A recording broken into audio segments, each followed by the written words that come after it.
This is Birthing at Home, a podcast. I'm Elsie, your host. I'm a home birth mum of 2 little boys. I'm a mental health nurse and the co-creator of Homebirth Victoria. If you want to learn more about me, the podcast, or my work, check out www.birthingathome.apodcast. Before we begin, I would like to acknowledge the Wurundjeri people, who are the traditional custodians of the land I'm recording on in Naarm, Melbourne, Australia.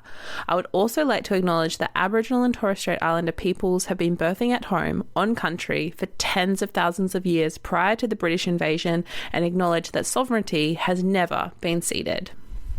This episode is a part of the Homebirth Around the World series. Today I chat with Vanessa. She's a homebirth midwife in South Africa. We talk about Vanessa's own journey to becoming a midwife and a homebirth midwife.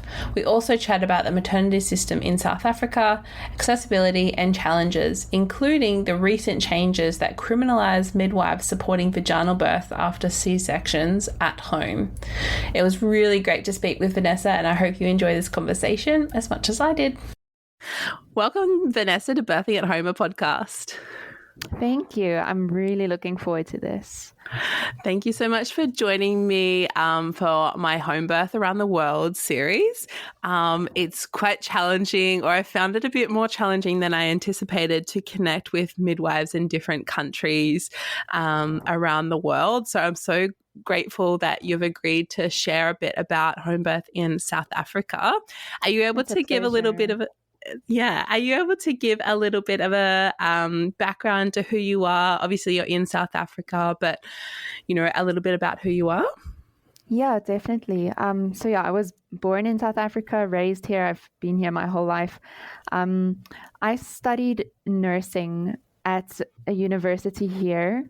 In 2009, I started my studies with absolutely no intention of becoming a midwife. I actually wanted to work as a nurse in our local clinics.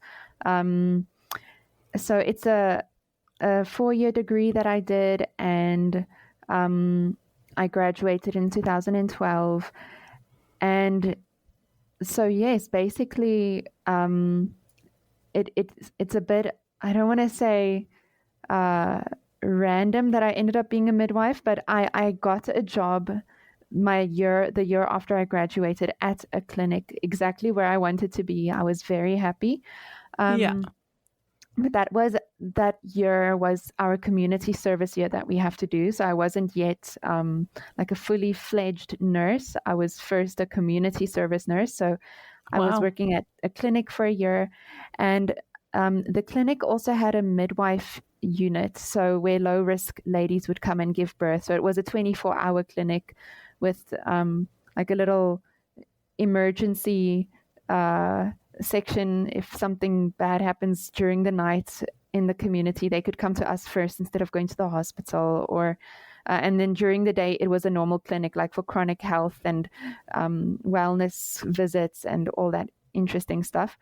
And then the year after my community service year, I wanted to continue working at that clinic, but then they said they didn't have any posts for permanent staff, which I was very sad about.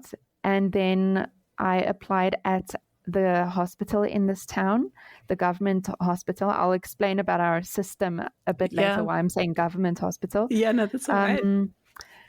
And I applied to work at the maternity ward or at casualties, because I kind of wanted to continue what I'd been learning at the clinic. So we had like a little mini emergency room, and I thought, okay, maybe working at the hospital's emergency room would, you know, continue the learning I've had in that area, or the maternity ward. So I wasn't like leaning to anything specifically. And then I got the job at the maternity ward, and so being a midwife wasn't a lifelong dream. Even as a student, I wasn't extremely passionate about natural birth.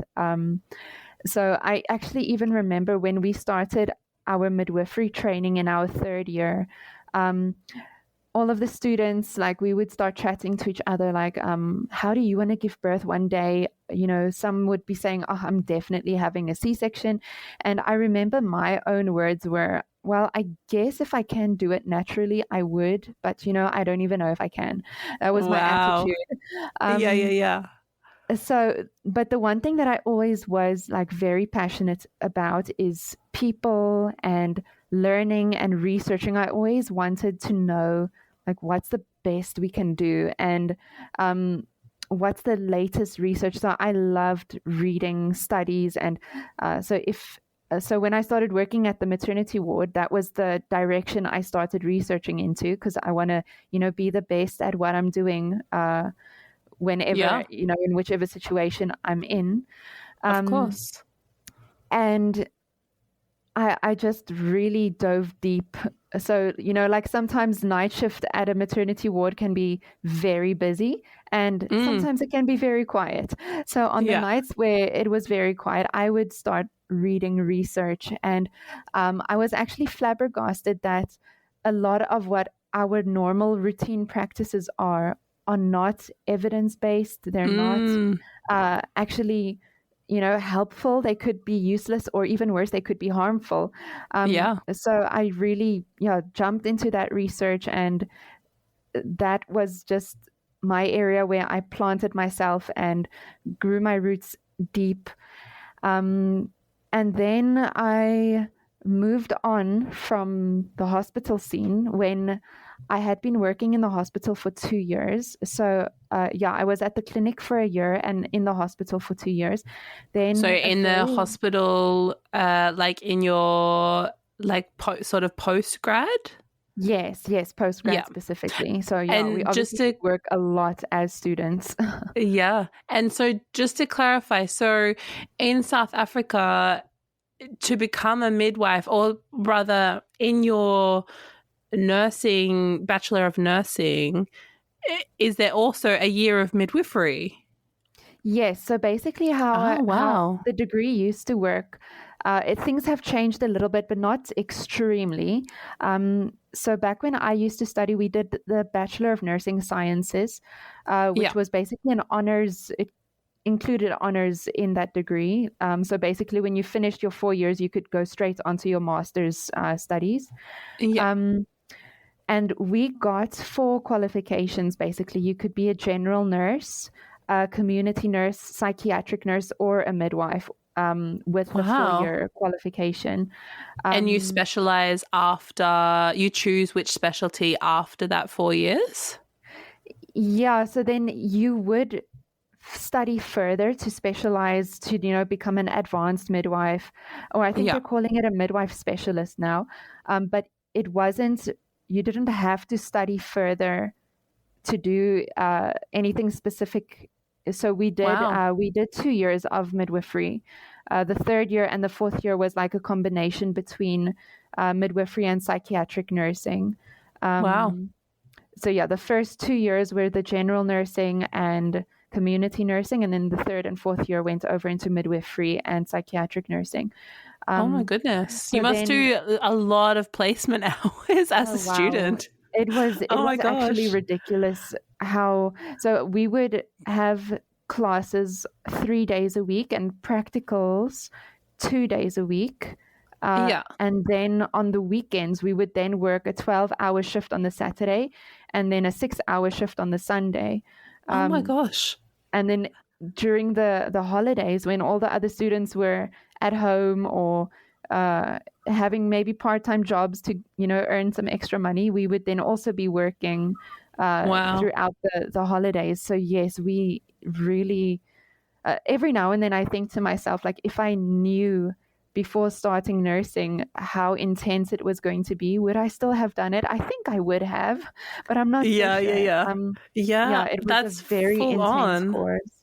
And so if somebody, because here in Australia, as an example, if you want to become a midwife, you can just go and study a Bachelor of Midwifery. And if you want to become a nurse, you go and study a Bachelor of Nursing. But there's no midwifery built into that nursing degree. And similarly, in the Bachelor of Midwifery, there's obviously basic nursing skills, but in terms of psychiatric or general nursing, like medical, surgical kind of skills. That's not built into the midwifery degree out of a maternity care context. So that's really interesting. So in South Africa, if you have no interest in being a nurse, can you just go and study midwifery? Not at all. So here you have to study nursing. So there are two ways to kind of reach the midwife qualification. So the first is like the way I did it, was getting a degree through university. So that is 4 years of study. And then the other route is to do a diploma in nursing, which is 3 years. And then you would do a postgraduate diploma in midwifery, which is another extra year. So in 2022, so very recently, a new law was brought out, or like an update to regulations, saying that anyone who wants to start a private practice as a midwife now also has to be a midwife specialist. So for anyone hoping to become a midwife now, it's going to be like a home birth midwife specifically. It's going to be a much longer road than what it was for me. Because when I finished my degree, I, could basically, I was a midwife in the ward at the hospital. Basically, you could go as, I think people call it like a lead midwife in other countries. You immediately step out of university and you go and you lead cases, and so you don't first shadow anyone or anything like that. So back when I finished studying, there weren't any regulations about who could do private practice or not, whereas now you would have to study after your degree to become a midwife specialist to be able to attend home births.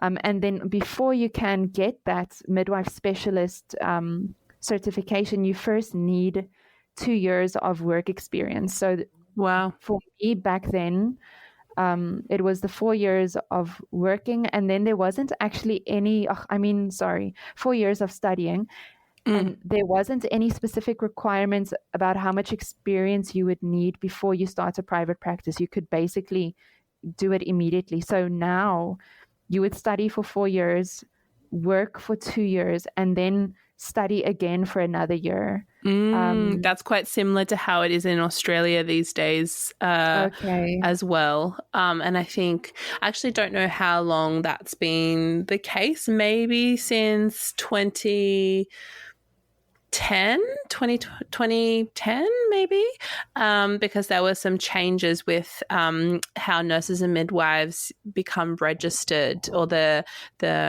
regulatory body. Obviously there's quite a few states and territories in Australia, and historically nurses and midwives had to register in each state or territory that they lived in. But I think it was in 2010 that all merged into one, and with that merging came extra hoops to jump through that kind of related back to professional indemnity insurance and that kind of stuff. But in Australia these days, even after you do that 3-year midwifery degree where you're just doing midwifery skills and placements and theories, you cannot work privately until you've done right now it's 5,000 hours, which I think that roughly equates to about 2.5-ish years full time in basically a hospital, and then you can go on to study and become endorsed as a privately practicing midwife, and then you can have your own private practice. But it sounds very similar to what's obviously happened in South Africa too.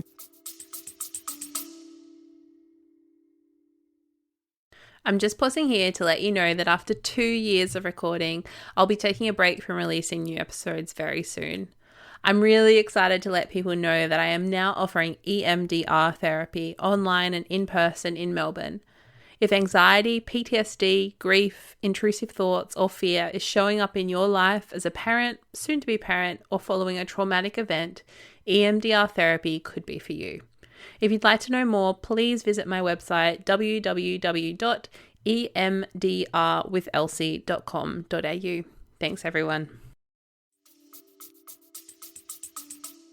Yes. And the issue that I slightly have with midwife specialists, needing to have that qualification to attend home births is the focus mainly, the home birth population is usually the low risk population. And I think like some of the skills that we learn when we do the midwife specialist course here is, for example, like how to use forceps at a birth or the vacuum. And that's not something I would ever imagine a skill, that you would want to use at a home birth. So to me, it doesn't make totally like a lot of sense just yet to have someone who's more focused on the complications and how to manage more complicated stuff that you would anyways want to do at a hospital where there are more resources. And so yes, I just feel like home birth tends to be low risk, low complication. If there seems to be a need for vacuuming a baby out, that's not, you wouldn't stay at home to do that, in my opinion.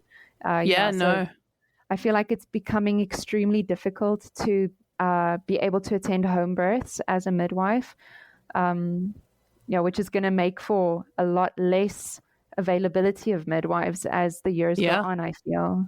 Yeah, absolutely. So you did your 4 years of study, and then that fourth, then you did, so 4 years of study, and then you did 2 years of working on the maternity ward, or in so 4 years of studying, 1 year of community service at a clinic with the midwifery unit, and then 2 years in the hospital.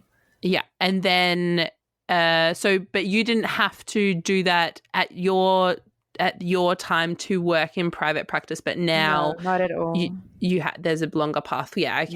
And so how did you obviously you were saying that as a student you were kind of the mindset, well, if I can do it, maybe that would be nice to have a natural or physiological birth or whatever. When was it through this extra study that you're doing on the night times with evidence-based research? Is that how you come to find home birth or find an appreciation for home birth? Yeah. So as a student, I actually changed my mind about the whole, if I can, I'll do a natural birth. After I saw my first C-section, I remembered praying, wow, let me never end up on this table as a patient. Oh my gosh. So seeing my first C-section, I decided, I will have a natural birth. But I wasn't passionate about it yet. So yes, it was as I was working in the maternity ward, and I was a very normal hospital midwife at first. So everyone was giving birth on their back with me.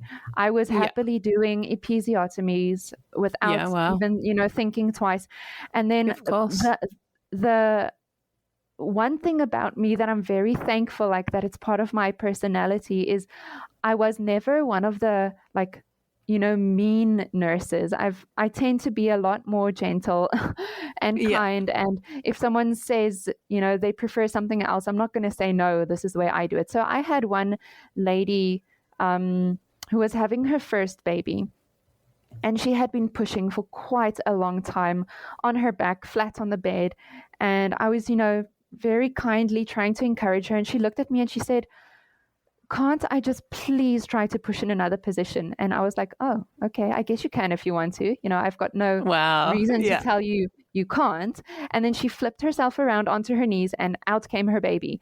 I was like, wow, that was, a lot less difficult in that position compared to on the back. And, that's when I started, asking questions like, why are we making women be on their back if it's actually more difficult for them. And when I started reading the research about birth positions and how much more space there is in the pelvis if a woman, is in a more upright position, how much less trauma there is to the birth canal if she's also in a position that she chooses.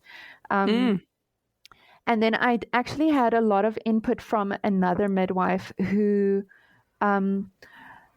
I think she had some time in England and had seen, or at least she had family in England who shared with her about their home birth system. And I think she also was involved in some, I think, like missionary hospitals in Zambia, where she saw a lot of more natural births happening. So she started sending me even more studies, as we were talking to each other.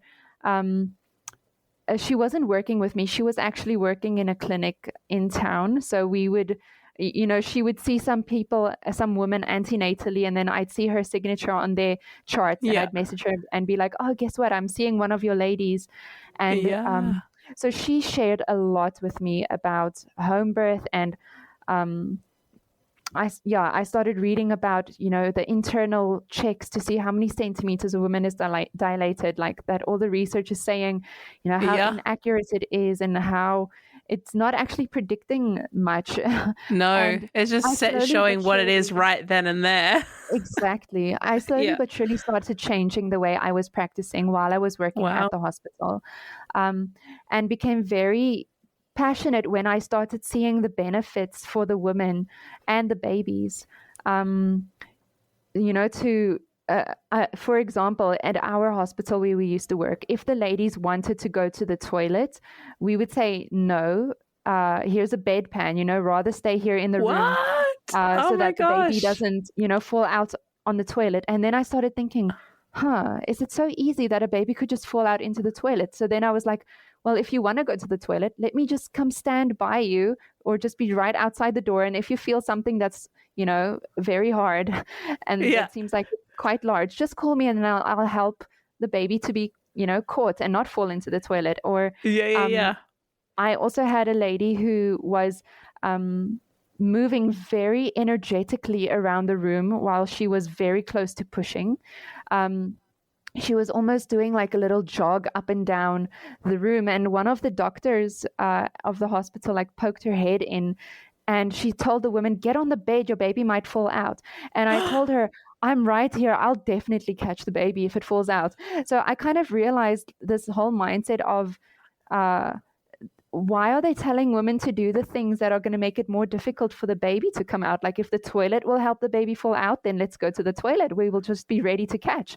And if, pacing up and down the room will make the baby fall out, then I'll just, follow the lady, in her step and catch if a baby just tends to fall out. So, I also was starting to learn more about the physiological third stage of labor, because here in South Africa, you give at the hospital, everyone will receive the shot of Pitocin after birth to get the placenta out, and it gets pulled out immediately, basically after the baby's born.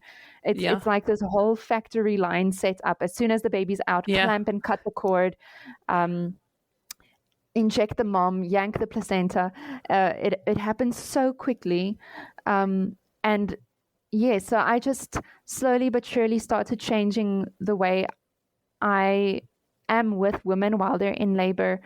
And at some stage, the doctor who ran the ward, the head gynecologist, came and she brought the labor ward's statistics to me. And she said, how is it that the women who when you attend their birth, there's no perineal trauma? Why is there so many intact perineum compared to all the other midwives? And I was able to share with her they don't give birth on their back. I actually encourage them to choose other positions.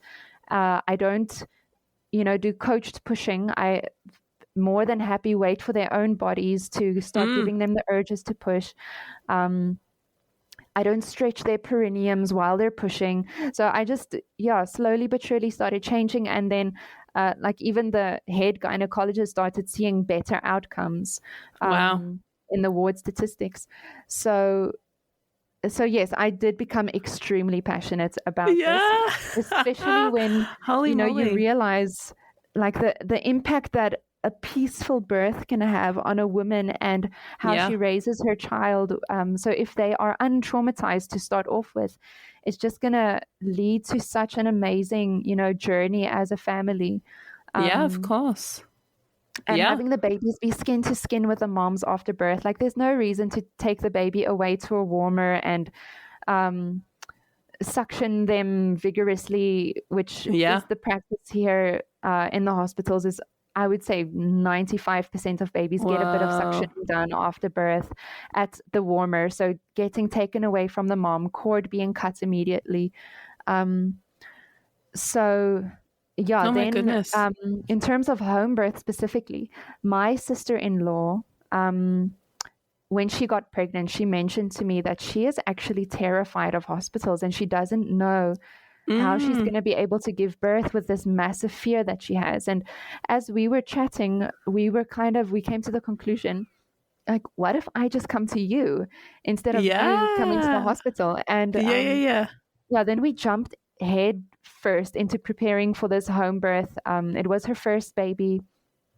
And it's home birth isn't extremely popular or well known in South Africa. So a lot of people assume, you're going to a doctor, you're going to give birth at the hospital, and then most the C-section rates, I'll probably get to that soon as well. Yeah. Our C-section rate is very high. So most people kind of assume you're probably going to have a C-section. So when my sister-in-law was starting to share with people that she's having a home birth, it was quite disruptive.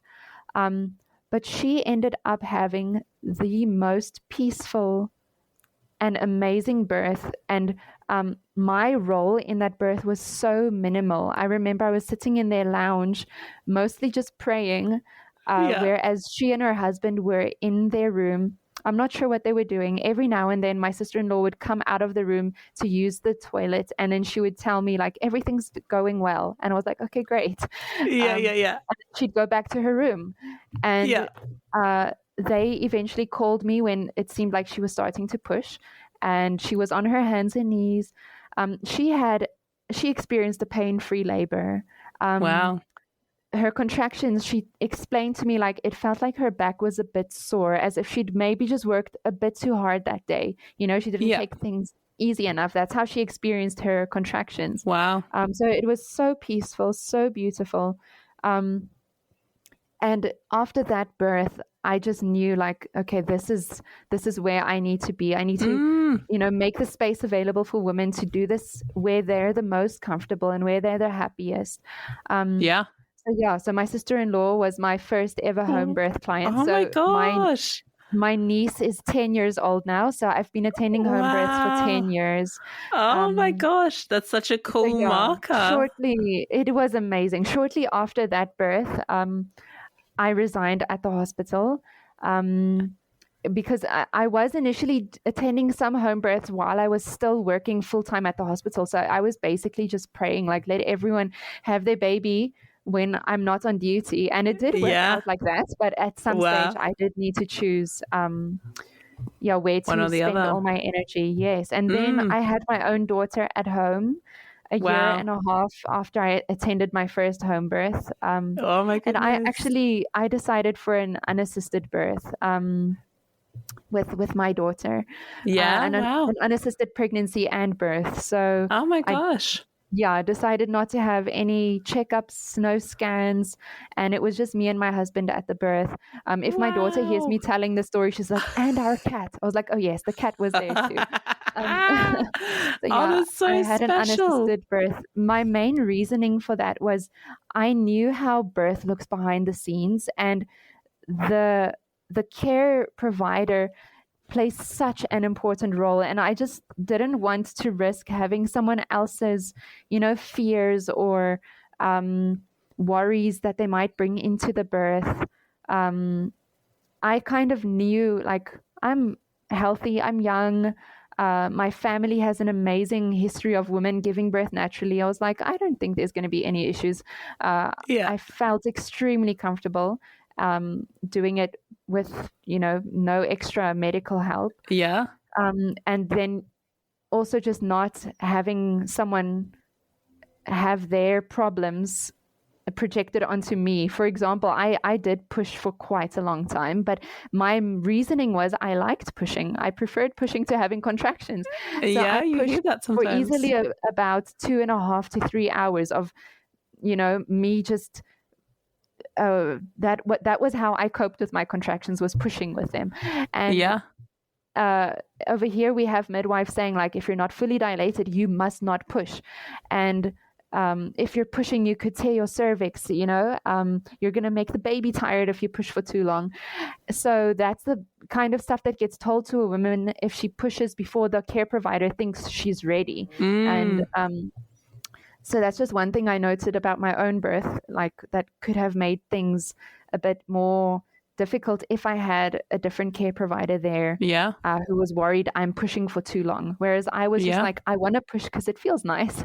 And as you should be able to.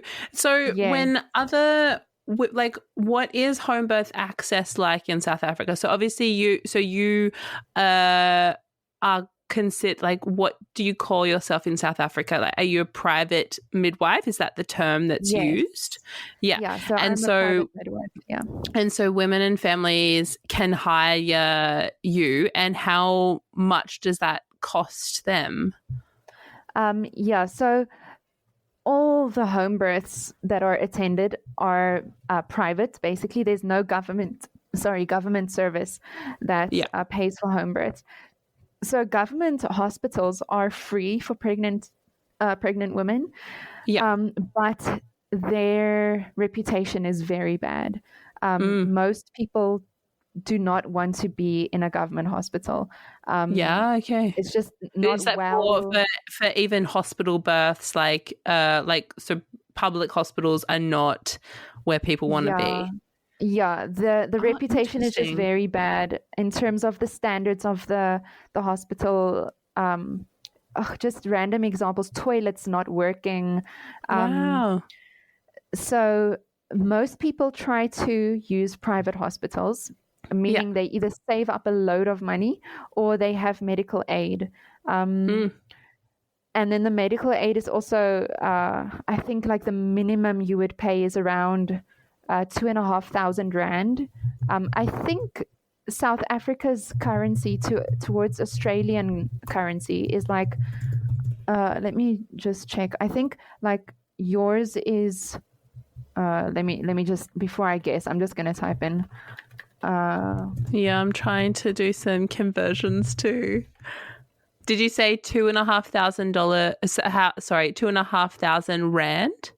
Yeah, so 2,500 rand a month for medical aid, which is roughly 214 Australian dollars. Yes. Yeah. But then you also have to be on a medical aid for a whole year before it is willing to cover your pregnancy costs specifically. Yeah. So you can't be like, oh, I'm pregnant, I don't want to go to the government hospital, let me quickly jump on a medical aid. Sure. It won't work like that. So pretty much no matter, because here in Australia at least, I would say, I mean, this varies obviously between hospitals, but as a generalization, the public hospitals in Australia are probably the place that you want to be if you definitely don't want to have a home birth, but you want a vaginal birth. I would say the public hospitals is where you actually want to be, because the private hospitals are obviously run by obstetricians, so they're very, very medicalized. But the quality of public hospitals, I think there's probably like a lot more ability for midwives. I'm sure different cultures in different hospitals, have different outcomes, but as a generalization, I would say that in public hospitals, the midwives are able to have a bit more influence over the types of birth. So if you get, you could definitely have more medical minded midwives, Yes. that, and hospitals that definitely have like higher epidural rates, higher episiotomy, higher C-section, but generally speaking, in a private hospital, that's all much, much higher anyway. Yeah. That sounds the same like over here. So over here, the government hospitals, the maternity wards are run by the midwives, and then we would contact the doctor in case of any complications, and then they would then come in and decide, okay, should we go for a C-section or whatever the next plan would be. But all the straightforward births are run and cared for by the midwives. So the government hospitals have a C-section rate of about 30%, which is still quite high, but that's low compared to the private hospitals, which have C-section rates of between like 70 and 90%. Whoa. So it's quite similar to Australia, really. I think across public and private, I think like as a whole nationwide, I think our C-section rate is 37%. But you definitely hear of particularly private hospitals that have, 70% C-section rates. That's so interesting. And so how much does it cost for someone then to hire you?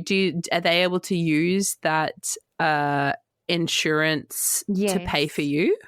Yes, most of the medical aids do cover home births. Not all of them would cover them totally. Then just a little section would be paid, but there are quite a few medical aids that would 100% cover the whole home birth. Wow. So most midwives, depending on where you live, so the cities are usually more expensive, and in the rural areas, you get the more. So basically, you would be looking at between 12,000 to 22,000 rand for birthing with a private midwife at home.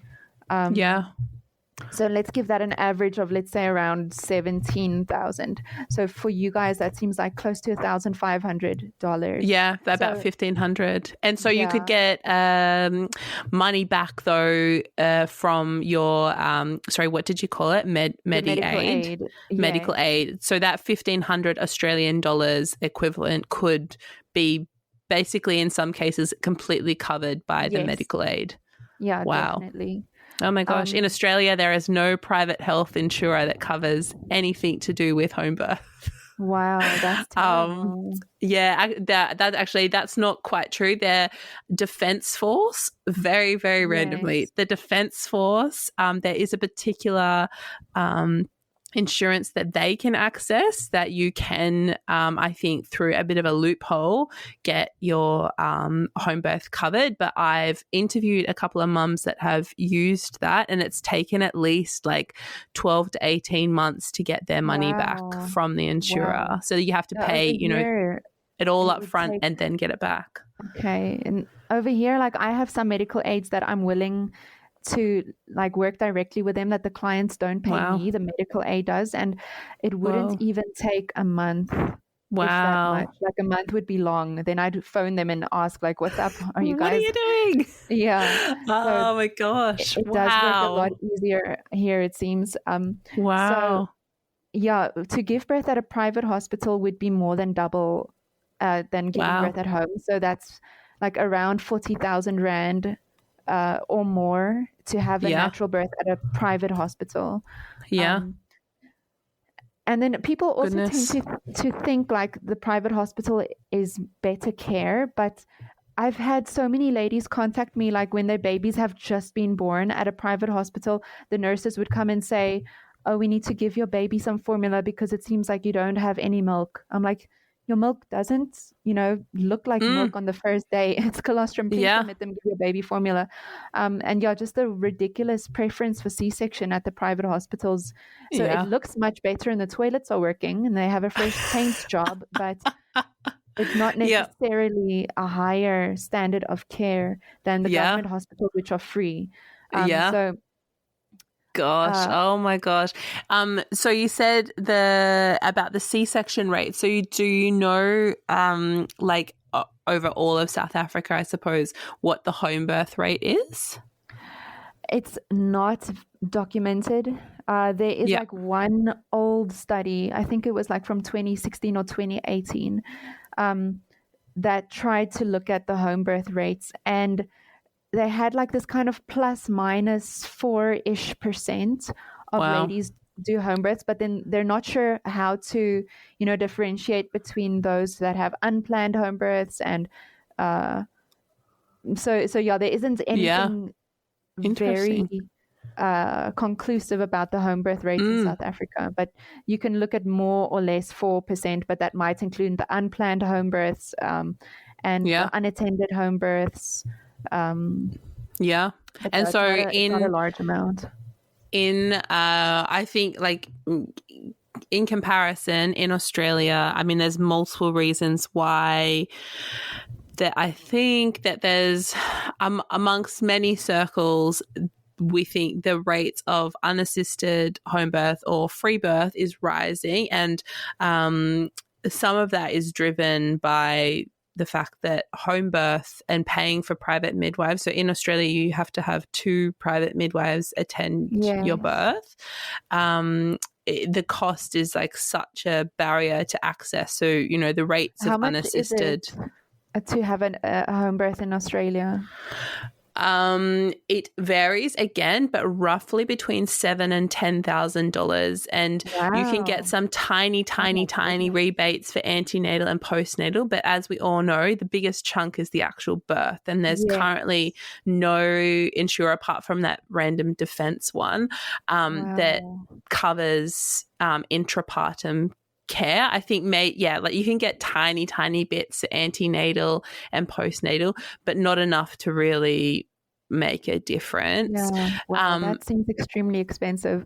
It's very expensive. And so in South Africa, having yourself had an unassisted home birth, obviously you are a midwife, so I guess there's a sense of confidence and knowledge that you have, but as a speaking about South Africa, is there a sense that there's more unassisted home births happening, or like what's the atmosphere or the vibe of that in South Africa?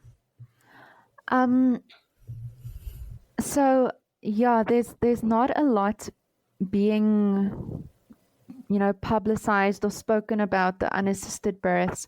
Usually I don't want to say the stereotype, but the people who are in the very rural areas who don't have access necessarily to hospitals, they're the ones people typically expect who are having the unassisted home births, with maybe, an elder from the community attending the birth. But there is a growing amount of women who basically, I don't want to say take matters into their own hands, but basically once they have a certain, let's say, risk profile, and no home birth midwife is allowed to be with them during the birth because of the regulations on registered midwives. For example, I actually had a lady contact me earlier in the year whose midwife told her that the woman would have to get an induction because she was reaching 41 weeks. Wow. And the lady just said, no, she does not want an induction. And the midwife was like, well, there's no choice because this is the policy that we have to follow.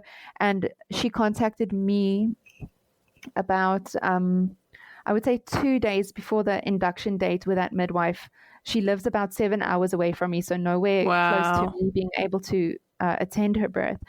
And she basically said she feels like she would rather do this alone than be forced into an induction that she really doesn't want. And so basically I just provided her support over the phone. I had a little session with her and her husband, basically what to expect, how to prepare as much as possible. So that's just like one example, but there are so many examples of women who are basically like, well, if I'm not going to get the help that I want, then I'm going to do this myself. Yeah. So that's definitely happening and definitely growing. And Wow. the regulations are actually becoming tighter around midwives. I think last year this letter was sent out basically to the midwives saying that it is a criminal offense to attend a VBAC at home. Oh my gosh. So now the ladies who want VBACs have to go to the hospital where the policies are that they have to be on continuous fetal monitoring. So they have to be on the CTG from admission until the baby is born. They have to have a catheter. They have to have a drip. So that's limiting their mobility so much that it's kind of setting them up for a repeat C-section. Oh, so, absolutely. Oh yeah, my gosh. The VBAC ladies are like, well, then I guess I'll have to do this by myself. The irony is just laughable. Exactly. Yeah. And so you as a private midwife, like, are you legally allowed to support breech or twins? No, not at all. Gosh. Oh my gosh, that's so frustrating. And in South Africa, do you have to have a second midwife, or you're meant to have a second midwife at the birth of a home birth? Yes, you are supposed to, but that is extremely difficult and unreasonable, actually, because there aren't a lot of home birth midwives. And then also the cost of a home birth isn't of the nature that 2 midwives can be paid for attending the birth. So I think I don't actually want to say the majority, I'm not sure, but a lot of the midwives who I speak to practice alone with maybe a doula, if even a doula. But myself, I attend births alone like 90% of the time. Because there just aren't that many private midwives to have 2 at every single birth. Yeah. I think it would be ideal. I think I'd like it. Yeah. But if there's not enough midwives, I mean, there's currently some and I mean, I asked you this as well, but in Australia, there's sort of, it goes back to that 2010 thing that happened in Australia, and there's not been any professional indemnity insurance for the intrapartum care, and so they've just kept issuing exemptions since I think it's 2010. Like every 12 to 18 months there's just been a new exemption, so private midwives can still support birth at home without it being against their registration, because there is no insurance product. However, last year the government decided to be like, okay, we're going to stop this exemption saga, and now there's more details coming out that they've created a product. There's still a lot of details that are unknown, but essentially what it sounds like it's going to look like is that there'll be 2 insurance products, one for private midwives that only do antenatal or postnatal care kind of thing, and a second product that's going to include the intrapartum care. And the second midwife, if they are attending the birth, they must have that intrapartum care professional indemnity insurance. But for a lot of midwives, private midwives that work in rural areas, they have the same problem, that there's not enough private midwives, so they use midwives from the hospital system who are allowed to come and be the second midwife if they've undergone some emergency training and whatnot. But that's going to be really difficult for those second midwives because they're going to be paying a lot more insurance. So I think there's also a fear that that's going to be an even bigger problem. Obviously Australia as well is a very big country, and there's a lot of midwifery deserts, so to speak. But it means that that 1 or 2 private midwives out hours away, like they're not going to be able to access a second midwife, and that's going to make things even worse. And I mean, that drives the unassisted birth rates even more, really. Like, it's just, gosh, it's so ridiculous. So in South Africa, how does, is there any issues around professional indemnity insurance? Is that why you can't support VBACs, or what's No, the story I wouldn't say from it's there? Do you anything know? to do with the indemnity. The nursing council, basically, that regulates, the scope of practice and everything you're technically allowed to do or not supposed to do. They've just basically said that any woman having a VBAC needs to be at a facility where there's 24-hour operating rooms. So yeah, it doesn't have anything to do with indemnity. Yeah, that's just what they've decided our protocols are. And yeah, the women themselves are not happy with that. No. But we're not sure how to bring a change in at this moment. Yeah. Oh my gosh. I'm just,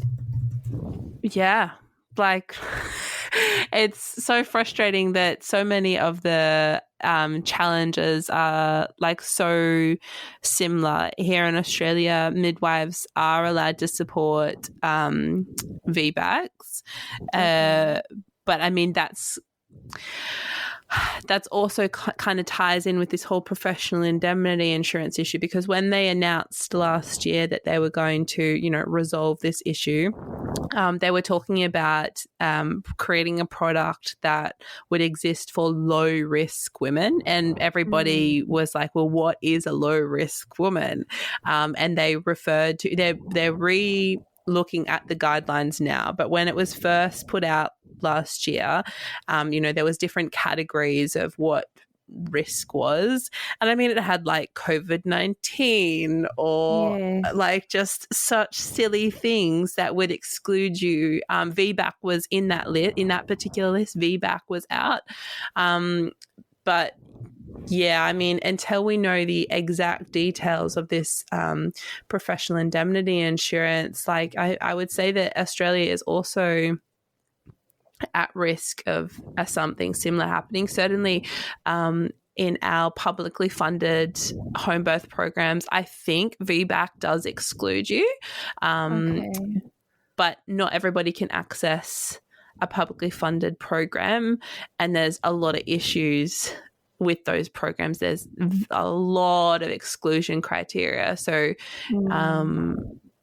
it's not really solving any major problems, I would say. Wow. And are there any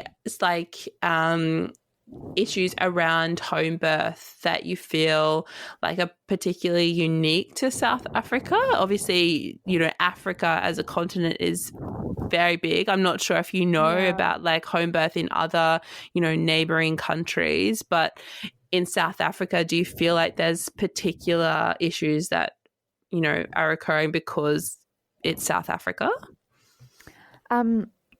So it seems like the Western medical system has tried so hard to eradicate home births in the neighboring countries. So we've got, I think, 5 neighboring countries, if we include Lesotho, which is inside.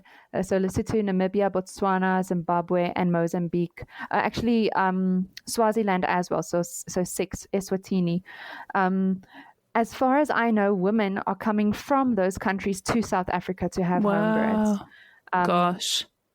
I think I might know of one home birth midwife in Namibia, but most of the time women come to South Africa from the neighboring countries to have home births. Wow.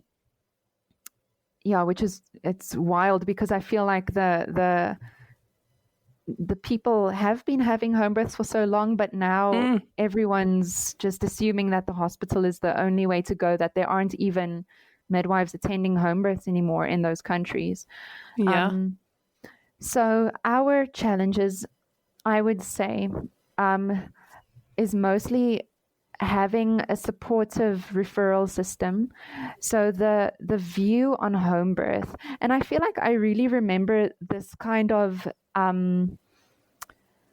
I don't know if the word is condescending, or like when I was studying nursing, we obviously had to learn a lot about, traditional health and all the traditional healers and all the problems that might arise if someone visits a traditional healer and then comes to, the clinic or the hospital. And, we were kind of taught to respect it, but to also educate in terms of, this is the safety and the risks. And so home birth very colonialism, isn't it? Yes, exactly. So home birth is still, amongst medically trained people, mostly seen as like, leave that in the 1800s. We are, we have hospitals and technology. Why would you even want to consider that? So it's a bit tough to have a supportive referral system. Like if we do need to transfer someone, to be sure that we are transferring them to a care provider who's respectful of the woman's choices, who's not gonna, like I've had a situation where I transferred a lady where she was told, you're so irresponsible for choosing a home birth. If anything happens to your baby, it's your fault. Like that kind of language that's extremely biased. And then at a lot of private hospitals, this was actually a massive problem in the Western Cape. So where Cape Town is the most famous city. A lot of the private midwives have stopped practicing because all the private hospitals basically, so anyone with medical aid who would be going to a private hospital, which like I mentioned just now is preferable. Most people try to avoid the government hospitals. All the private hospitals said, like they banded together and said they will not be taking any home birth transfers. They refuse them. Everyone has to go to a government hospital, and they're not going to support home birth midwives at all. So that was a very, very big issue a few years ago in Cape Town. So the number of midwives in Cape Town attending home births has almost come down to a handful. Wow. So having a good referral system in place where there's a doctor who you could actually, if I maybe had a concern about something, if I would like to, send a lady to get seen by a doctor, she would have to maybe try to keep it a secret that she's seeing a midwife because the doctor might be so negative. So I've had a few doctors tell women, if you're going to continue with a midwife, you can't come to me for any backup. That's actually disgusting, isn't it? Oh, it's very sad. It makes you that so angry. We don't really have a lot of doctors, and I can actually name the few doctors that I know of in the whole country who are supportive of home births and home birth midwives. So there was also, unfortunately, a lot of negative press about a specific midwife over the past few years who was secretly inducing her clients, giving them cytotec to drink. And telling them she called it rescue remedy. It's rescue remedy. And then she would secretly induce her clients, and so many babies who died and got brain damage. And so that got a lot of publicity. So also now, on the mom Facebook groups, if someone starts mentioning, I've been thinking about a home birth, and everyone will be like, haven't you seen the, story on this news channel about that specific midwife? Stay away from midwives and stay away from home births because of that one really a terrible situation. It is it's just very sad that the press that midwives have received in South Africa over the past few years has been that story of that. So I think that's also damaged the public's view and the medical system's view of home births. And then also just that it's very unknown. I remember when I initially used to tell people I'm a midwife, they're like, huh, what's that? They've never really even heard of the word. And because our C-section rate is quite high in this country, when people start wanting to, go into the direction of having a home birth, it's so hard for them to get, support from their network, their family or friends, because everyone is very used to, no, but that's not how we do it.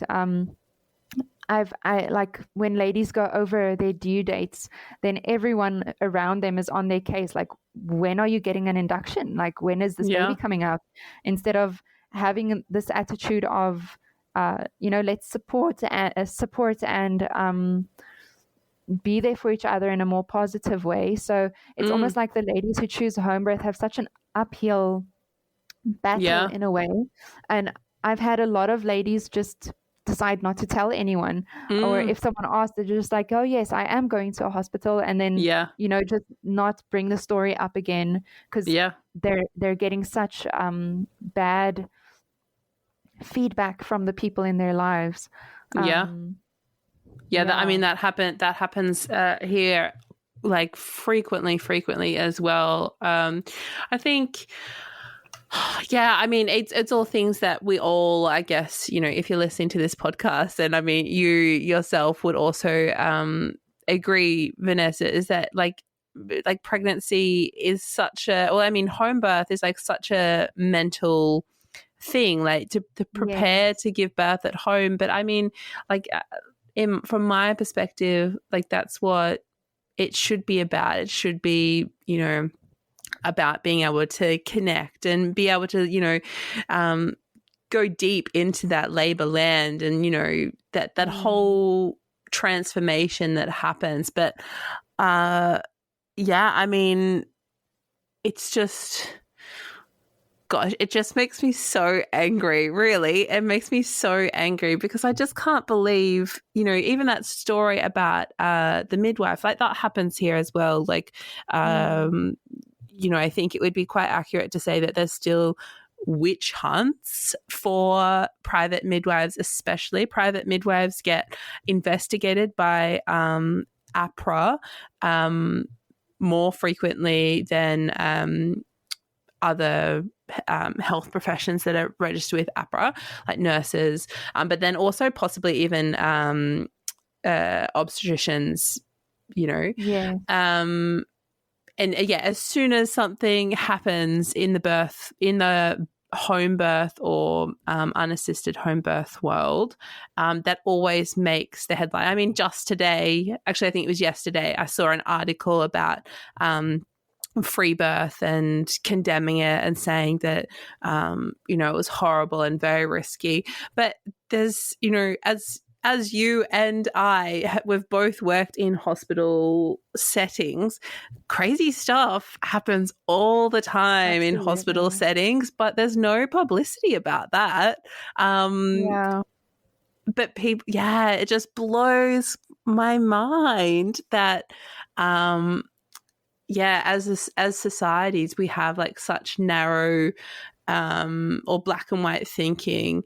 I released last week, I think it was, the week just gone, an episode with a midwife from New Zealand, and it was just also just wild because in New Zealand, home birth access is seemingly quite reasonable. It doesn't cost the woman anything.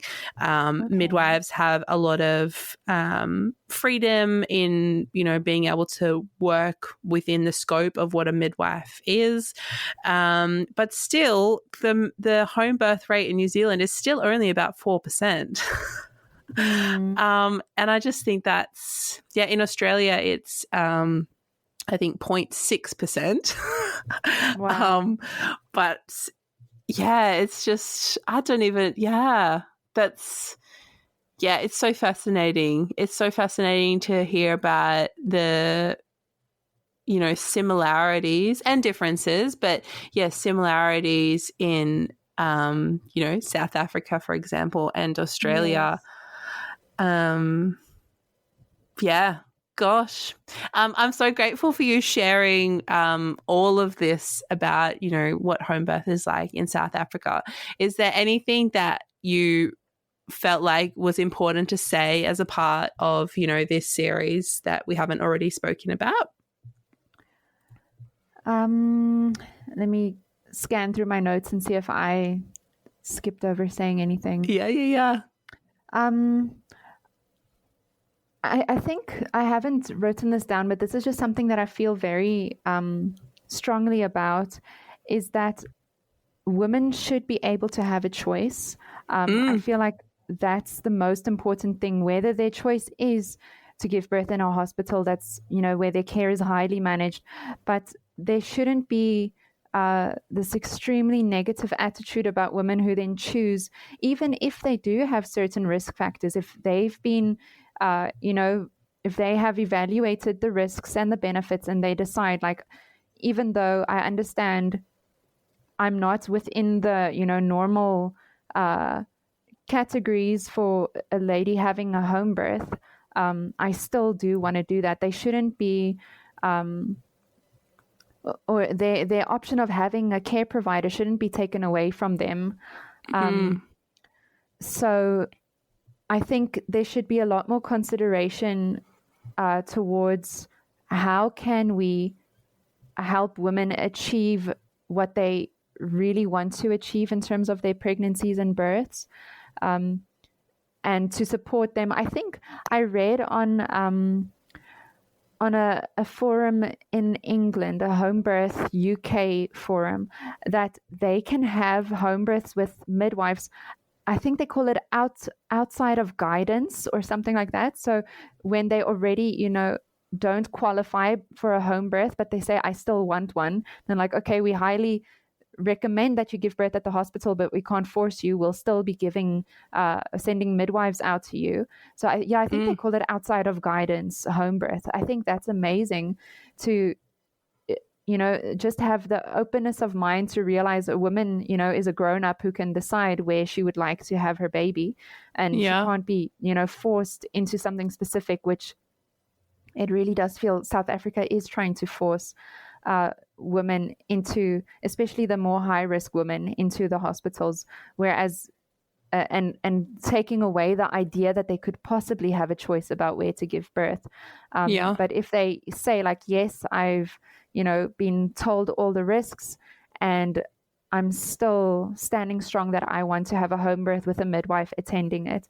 Because yes, the problem now is, like, especially I mentioned with the VBACs, is that they've said it's a criminal offense for a midwife to attend a VBAC at home. So it's kind of, just, it would be amazing to be able to accommodate every single woman in terms of what she really feels strongly about. No matter what her risks are, because she's the one who gets to make decisions about her body and her baby. So that's where I feel like a lot of change needs to happen in South Africa's home birth system. Not that we really have a home birth system in our, our home birth world. That every woman, no matter which risk category she falls into, can still have a home birth with a midwife attending her if that is what she really wants. Yeah, absolutely. Well, that's definitely a fight that we're fighting in Australia as well. So if we ever figure that out, I'll make sure that we let South Africa know. Great. Thank you. Like risk. Something that I liked about New Zealand is they called it, they didn't call it risk, they called it complex. And I think like simple terminology changes like that actually are quite powerful, because definitely like I forget how Renee referred to it.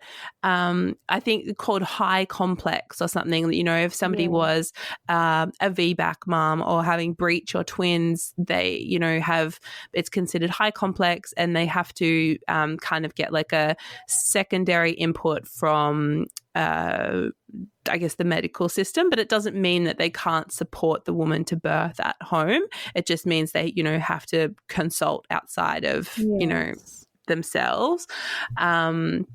For England, because I also interviewed a midwife, a private or an independent midwife in England, and that was also quite interesting because I can't remember specifically, but I know that we did talk about the differences between the NHS and private midwifery, and when it comes to risk, how the landscape is kind of changing in England to, I guess, be risk adverse, basically. Because, so like the system is scared of birth, really. And like that's what obviously drives this risk adversity and everything that flows on from that fear. I'm so keen to learn how other places do it. But even, when I started this series, I thought, okay, well, like birth at home must be happening everywhere, but home birth with midwives, that seems to have been a bit harder to sort out. I've reached out to midwives, I think, in Indonesia and China, and apparently home birth with midwives, that just is not a thing. I think maybe in Indonesia, I think it was in Indonesia, it's illegal, I think was what they were trying to tell me. So there's not really any law around it, but there's not really a law making it accessible either, which I know is what happens in some American states as well, and which means that, midwives can't support birth at home because it's sort of like in this grey area. So if anybody is listening, or you yourself, Vanessa, know any other midwives in other countries, I'd be eager to hear more about how home birth with midwives works or doesn't work in their country. I'll because definitely find some people that I know and send them. I find it so fascinating. But again, thank you so much for sharing all of this information. It's been great. Yeah, thank you. It's always so fun talking about this. I could carry on for ages. Yeah, me too.